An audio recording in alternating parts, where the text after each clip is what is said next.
Hello friends. Online lecture के इस क्रम में हम बात कर रहे थे नदी तंत्र की, राजस्थान के अपोहा तंत्र की, जिसमें हमने लास्ट देखा था लूणी नदी तंत्र को।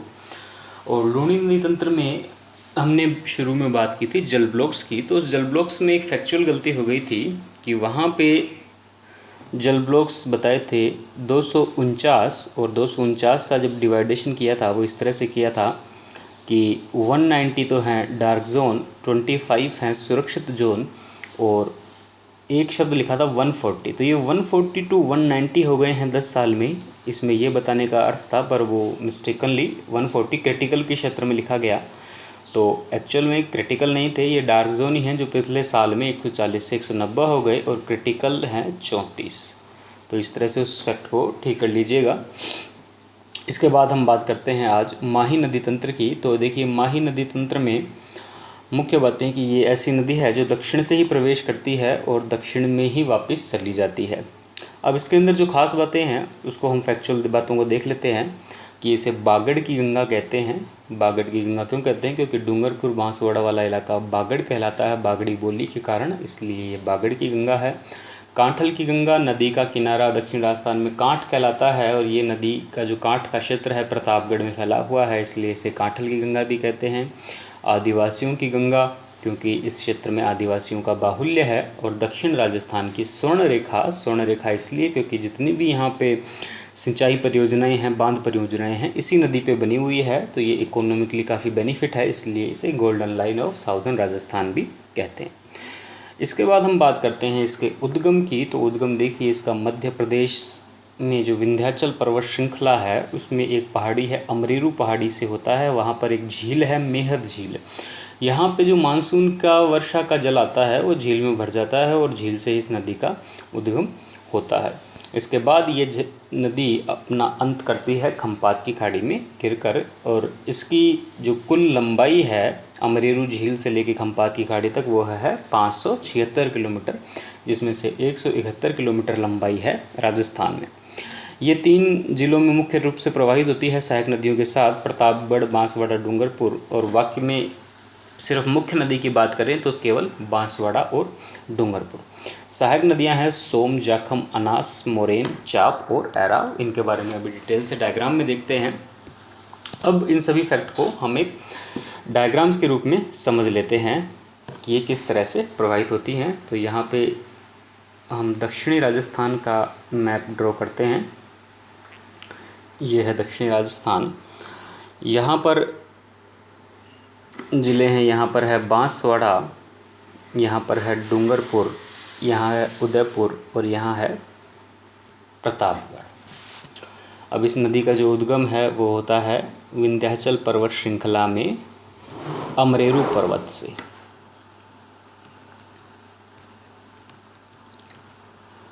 अमरेरू पर्वत से इसका उद्गम है, और यहाँ पे झील है जिसका नाम है मेहद झील।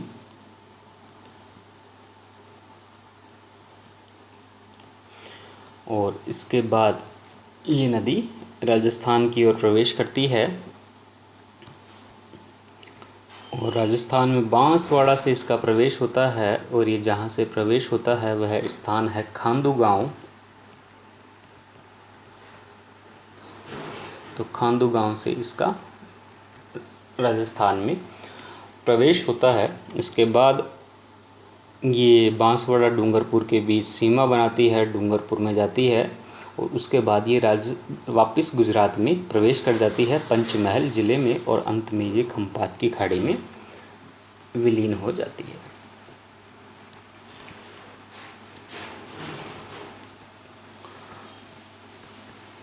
खम्पात खाड़ी में विलीन हो जाती है। इसके बाद देखिए कि यहाँ पर 2 नदियाँ, इसकी सहायक नदियाँ इम्पोर्टेंट है काफ़ी। एक तो प्रतापगढ़ से आती है जाखम नदी,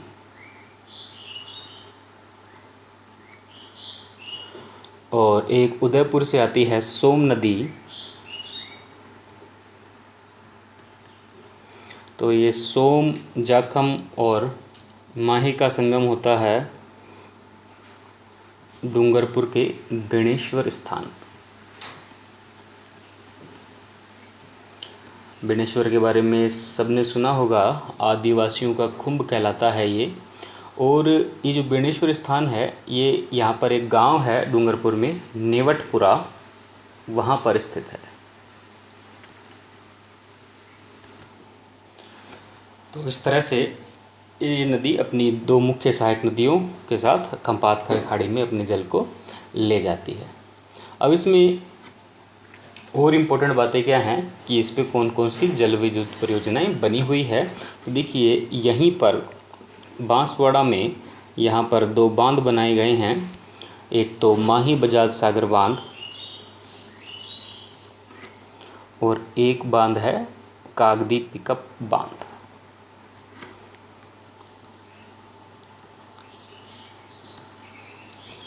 माही बजाज सागर ये राजस्थान और गुजरात की संयुक्त योजना है, जिसमें 45 और 55 के रेशो में इनका अंश आपस में बटा हुआ है। इसके बाद दूसरा था कागदी पिकअप बांध।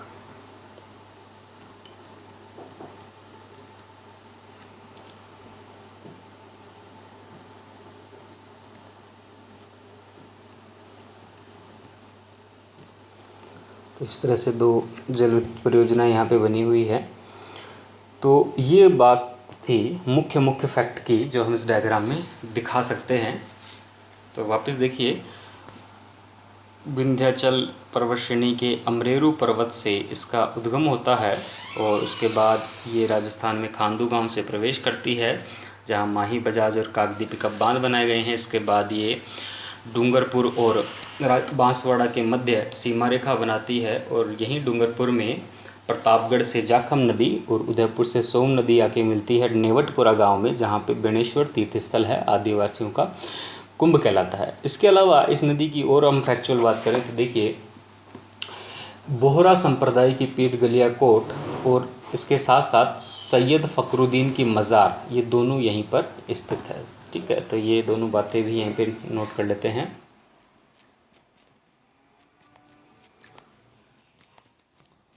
गलियाकोट बोहरा संप्रदाय का जो तीर्थ स्थल है, और इसके अलावा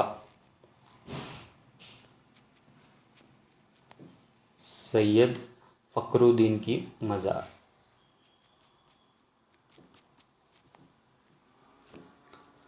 तो ये भी यहीं पर स्थित हैं।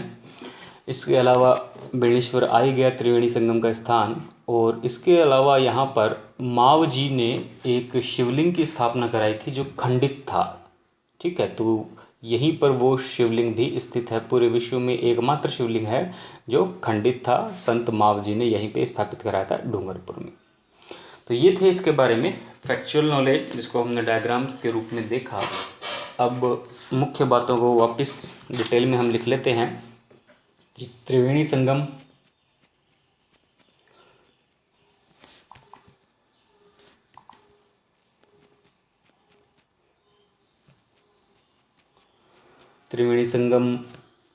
जो है वो है सोम, माही और जाखम का, और यहाँ पे माघ पूर्णिमा को मेले का आयोजन होता है, जिसे आदिवासियों का कुंभ कहते हैं बेणेश्वर में।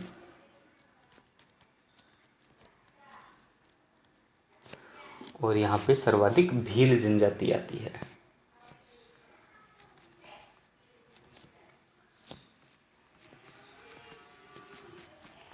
आदिवासियों का कुंभ, जिसमें सर्वाधिक भील जनजाति आती है। दूसरा यहाँ पर है एक फैक्ट, सुजलाम सुफलाम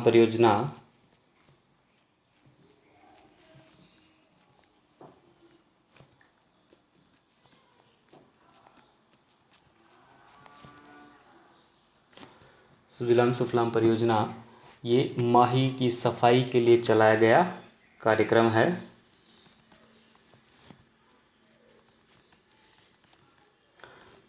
जैसे गंगा नदी की सफाई के लिए नमामि गंगे मिशन चलाया गया है। एक परियोजना है, मिलता जुलता नाम है, सुजलम परियोजना।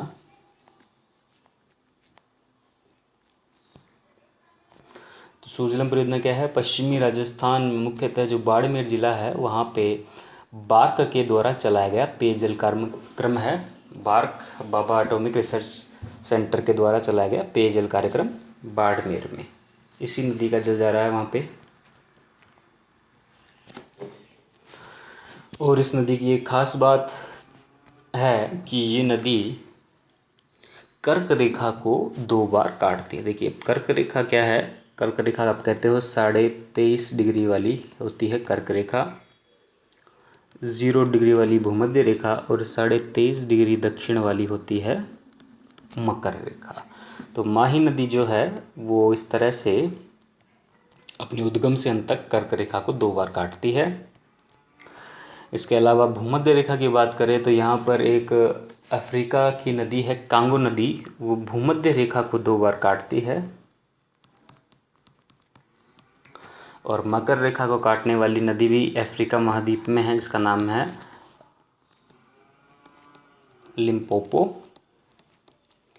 ठीक है, इस तरह से ये तीनों फैक्ट आपके सामने, कर्क रेखा को 2 बार काटने वाली, भूमध्य रेखा को 2 बार काटने वाली और मकर रेखा को 2 बार काटने वाली।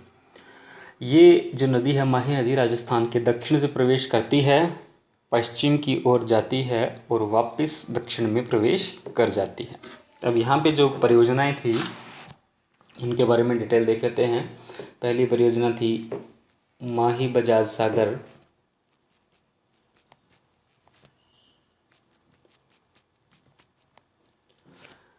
दूसरा देखा था कागदी पिकअप बांध,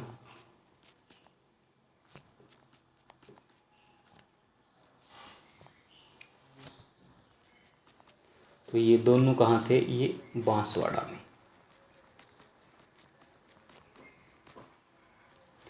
एक बांध है कडाना बांध, ये गुजरात के रामपुर स्थान पे बना हुआ है इसी नदी पे।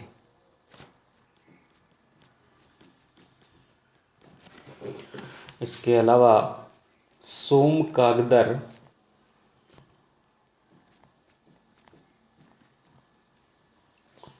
परियोजना इसी नदी से संबंधित है उदयपुर ज़िले में, क्योंकि सोम नदी इसकी सहायक नदी है। अगली परियोजना है सोम कमला अम्बा,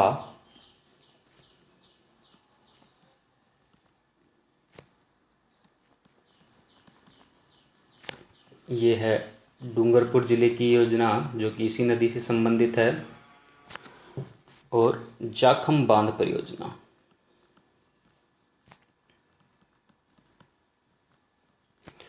जाखम बांध परियोजना प्रतापगढ़ में और सीता माता अभ्यारण्य से संबंधित।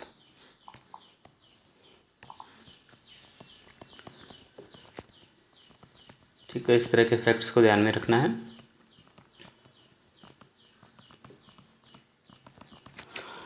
अब जो माही बजाज सागर की बात की थी, इसके बारे में एक बात और ध्यान रखिएगा कि ये बांसवाड़ा में बोरखेड़ा स्थान पे बनाया गया है और ये राजस्थान का सबसे लंबा बांध है। लगभग 3100 मीटर इसकी लंबाई है। लंबाई नहीं पूछी जाएगी, पर राजस्थान का सबसे लंबा बांध है और दक्षिणी राजस्थान और आदिवासी क्षेत्र में सबसे बड़ी सिंचाई परियोजना भी यही है। और ये जो जाखम बांध की बात की थी, तो इस जाखम बांध में ध्यान रखना है कि ये राजस्थान का सबसे ऊंचा बांध है। देखिए दोनों बांध इसी नदी से संबंधित हैं, सबसे ऊंचा बांध और सबसे लंबा बांध। और इसकी जो ऊंचाई है वो है लगभग 81 मीटर। ठीक है, दोनों इसी नदी से संबंधित फैक्ट हैं, इनको ध्यान रखना। इसके बाद सोम जाखम नदियों को देख लिया, इसकी बाकी नदियों के बारे में भी हम बात कर लेते हैं। कि हमने नदी देखी थी एराव, तो एराव नदी भी इसकी जो निकलती है वो प्रतापगढ़ से ही निकलती है। हालांकि ये इतनी इम्पोर्टेंट नहीं है, इसलिए इसको लास्ट में डिस्कस कर रहे हैं।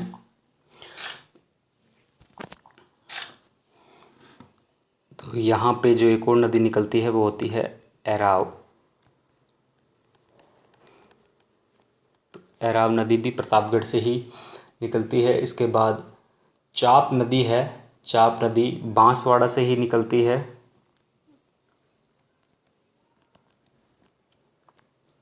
इसके बाद है अनास नदी, अनास नदी मध्य प्रदेश से ही निकलती है और बांसवाड़ा में जाकर मिल जाती है।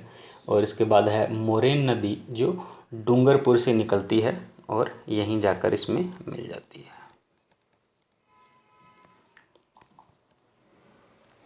मोरेन इतना इम्पोर्टेंट नहीं है, पर आप तो नाम ध्यान रखिएगा।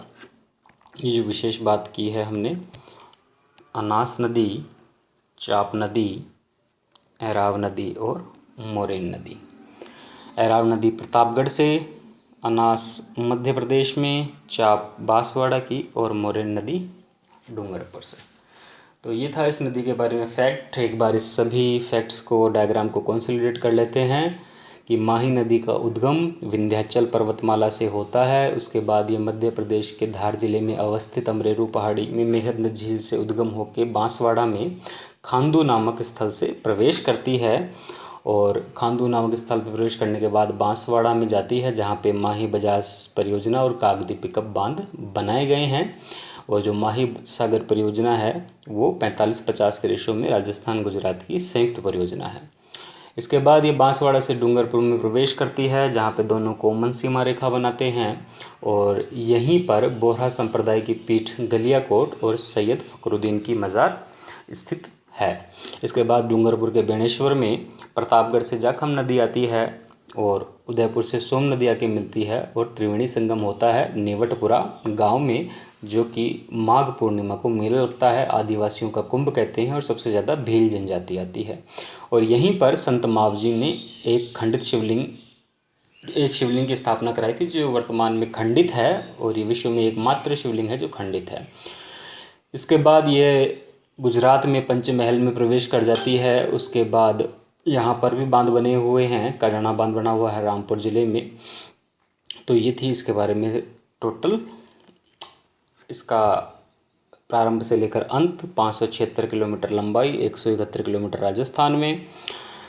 और इसकी जो अन्य सहायक नदियां हैं अनास, चाप, मोरेन और एराव। ठीक है, तो आज के चैप्टर में इतना ही। इससे संबंधित कोई भी आपको डाउट हो तो आप पूछ सकते हैं। तब तक के लिए थैंक यू।